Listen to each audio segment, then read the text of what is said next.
La vague progresse, déploie des efforts colossaux pour s'extirper de la masse. Elle monte et elle descend. Elle charrie ses plus belles heures quand la question ressurgit. La vague grandit à grands pas. Elle dévore la vie. Elle s'élève, bravant les épreuves. Le succès est à portée de main. Demain, peut-être. La vague affronte les tourments, les orages, les typhons, les ouragans sans courber les chines. Le triomphe est pour bientôt. À présent, la vague est une lame géante, imposante, invulnérable. Au sommet de son existence, elle pense être la cime du monde. Elle monte et elle descend. Les éléments capitulent devant sa vigueur.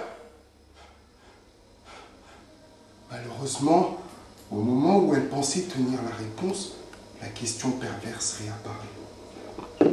Dès lors, le doute s'installe, l'énigme reste entière, le problème insoluble. La vague se calme, elle médite, son allure est désormais incertaine. Jusqu'à elle, le vent apporte une rumeur indéfinissable. La vague erre çà et là, entraînée par le courant. Est-ce le vertige des lendemains de gloire? Le doute se propage insidieusement en elle. Quand la vague hésite à poursuivre son chemin, les siens lui disent « Avance !» Elle monte et elle descend. La vague se tait, les grandes douleurs sont muettes. Elle entend un bruit étrange qui s'amplifie. Elle frissonne sans réponse, la question insiste. La vague s'en va, déliquescente, affaiblie. Jusqu'à elle, le vent apporte un tumulte. C'est la cohue, parce qu'au couchant, on aperçoit le rivage.